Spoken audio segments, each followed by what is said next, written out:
Guess who? I'm back at it again. So these last couple months have been extremely busy for me. However, I have been working on the rat truck, and at the end of the month,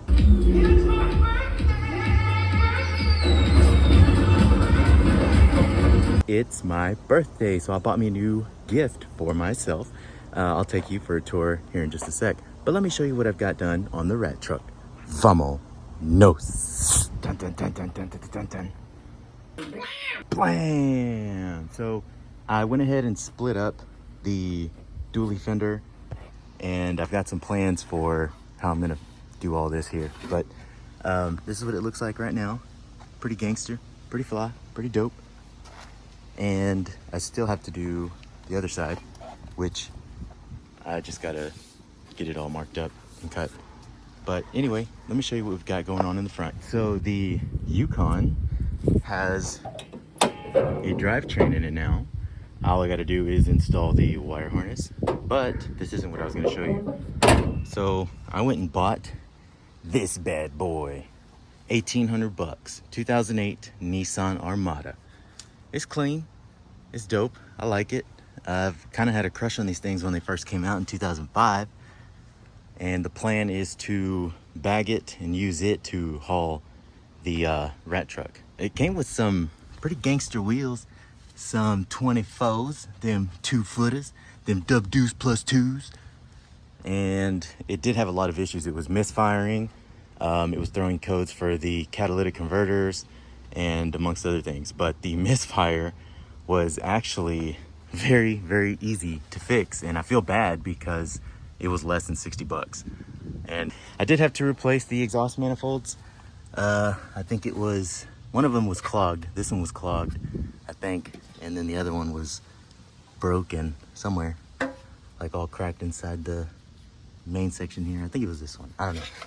But anyway, I replaced the exhaust manifolds with some cheap aftermarket ones. I don't know if you can see them. Yeah, you can see them. And it wasn't hard, but it wasn't easy. We also have to replace these upper control arms. I don't know. Nah, you can't see it. But the upper bushings are destroyed. So I got 2 of these bad boys right here. So we're gonna go ahead and replace them. And for now, I'm gonna drop this thing. I'm just gonna cut the coils though, because like I said, I do plan on bagging it soon, sooner than later, like way soon. So anyway, I'm gonna get to it, replace these control arms. I'll show you how I'm gonna drop this thing, and hopefully we don't rub anywhere on the front or the rear. Vamonos. All right, here's the front suspension. I think I'm gonna take the strut first, I think. Yeah, I'm gonna take the strut off first. Then we'll get this control arm done. Chop probably 1 coil, maybe 1.5. I don't know, but you want to make sure that it's even with this little, I don't know what you would call that, this little section, whatever, dip, this. All right, I'm gonna get to it. Vamos.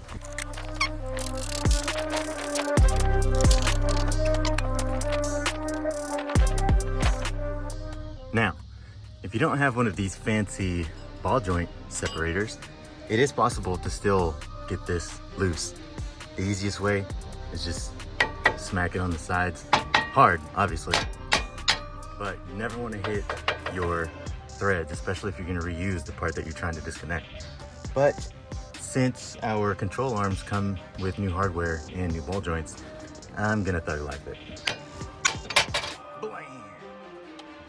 And every time we touch, I get this feeling. And every time we kiss, I feel I can fly. Oh no.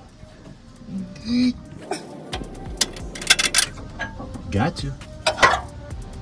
Gotcha. Look at that. Ew. Ew. Does it need new control arms? Eh, probably.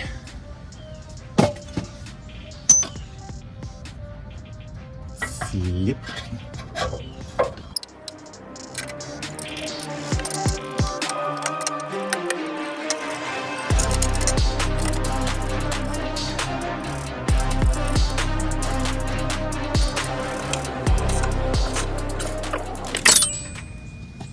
cotter pin, wherever you are.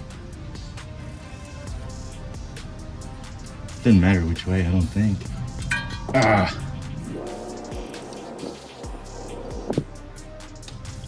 All right, we're done. Let's go do the other side, and then we'll cut those springs. Vámonos. Fag life!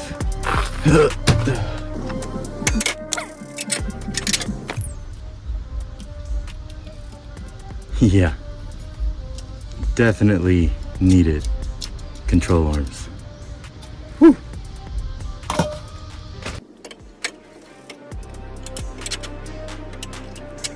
Blam! Let's go cut these springs. All right, I got the spring compressed and ready to unbolt. Vámonos.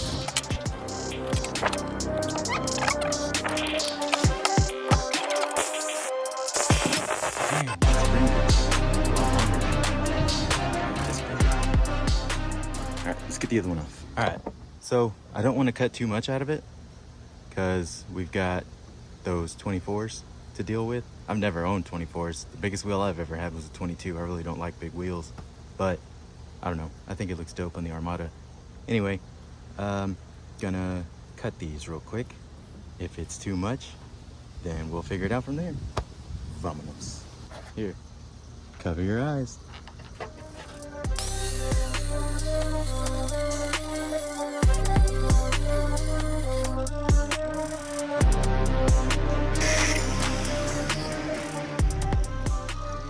Let's get these puppies on here real quick. Let's get this bad boy. Put it on. Blam! Alright. Now we gotta do the other side real quick. Then actually, no, I'll put the wheels on when I get the other side done. Then we'll start with the rear. Vámonos.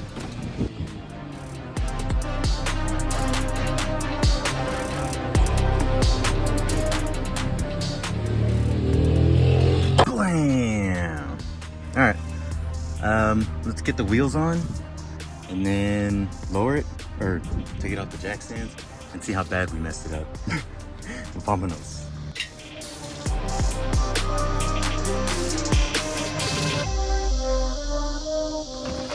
Dang. Whoops. That's like a 4-inch drop. All right, now I'm gonna flip it around, bring the rear over here, and do the same. I'm not gonna do it in the sun because it is 108 right now. Vámonos. What'd you do to her now? All right, I'm gonna get this up on jack stands real quick.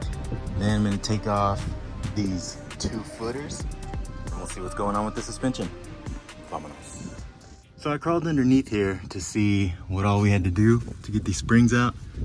And I noticed they have these little spacers, I guess you'd call them. And also the factory air suspension. I don't know if you can see it. Has holes in it. So I think that's why those puppies are there. So I'm probably going to delete those and put regular shocks, depending on how much those bad boys cost. But first I'm gonna take these off and see what that does to our ride height. Then we'll see what all we have to cut. So I guess, yeah, I'm gonna go ahead and unbolt those real quick. I got these chingaderas out and it did drop it a little, but it's likely that these were installed to stiffen the suspension since the airbags have been rotted out. So I'm gonna go ahead and cut, I think 1 coil should suffice. Yeah, maybe. The front did drop like 3.5, maybe 4 inches. So we are a little bit higher, maybe about, maybe 2 inches higher, maybe an inch, I don't know. But I think 1 coil should suffice. So let's get after it. Vámonos.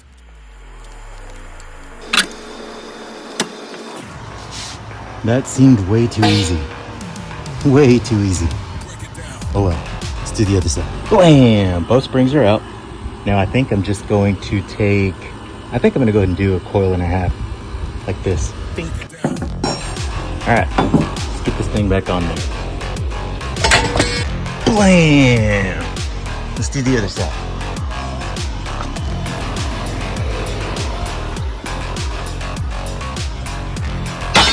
Blam! All right, now I'm gonna get the wheels on. Then the exhaust, it has a nice little magnet flow on it, but I don't like it.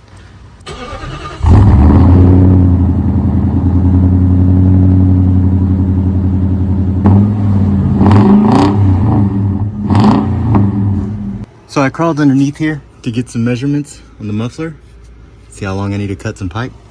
And I remember feeling a vibration, so I started checking everything and noticed the bolts are loose for the drive shaft. So always, always, always triple, quadruple check your new to you used vehicles. I'm not sure why it was loosened, but I'm gonna fix that real quick. Vamos. So I blew the engine in the gray Armada, and rather than buying a $1,000 engine, I found me, you can't see it, a $600 parts Armada, and we're pulling it with the Frontier.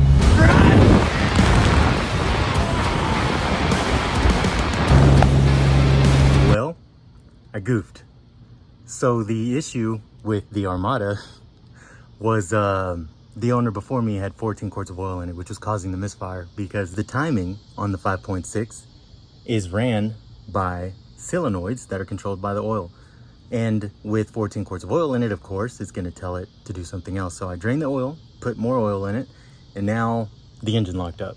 So I bought one of these.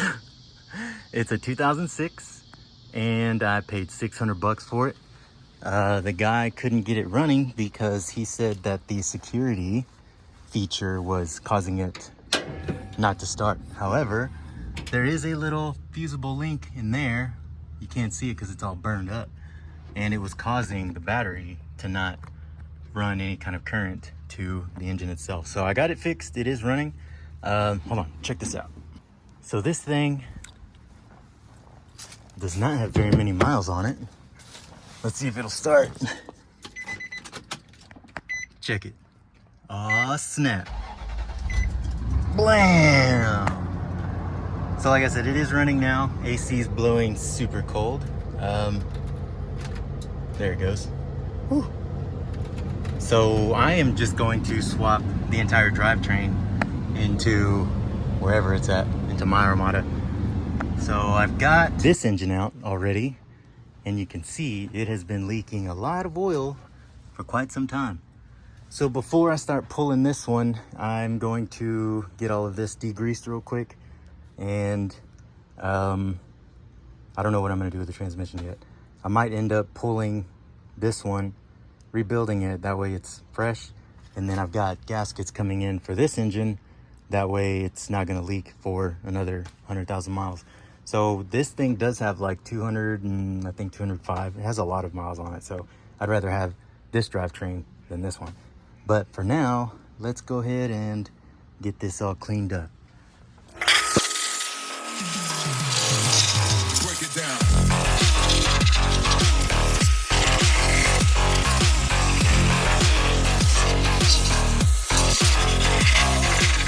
Blam! All right, so while this is baking and drying, let's go ahead and get the engine out of this bad boy. Yoink!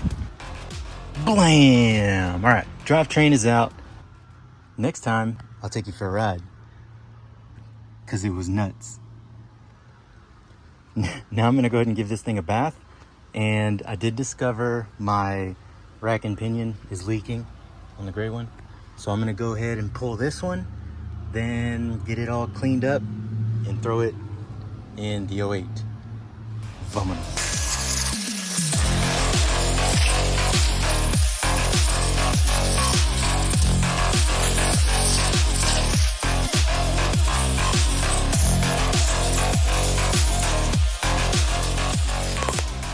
All right, that's good enough. Better than it was. All right, let's get the steering gear in here. Blam! Steering gear is in. I tried to record it, but my camera kept overheating because it's like 108 out here. So I'm gonna get the torque converter thrown back in there. Then we're gonna get this bad boy back in there. Okay, torque converter's in. Y'all ready? Blam! All right, engine is in. Everything's bolted up. Now I just have to get all of the accessories installed. Then I do have to swap the valve covers because this is all I had to pull this engine, and I broke the old valve cover. So no biggie, I got some spares. Anyway, let's get to it.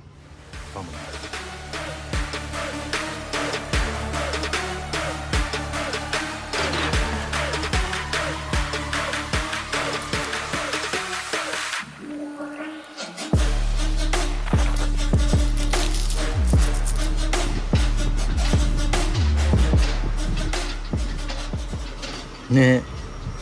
Whoops. No cracks.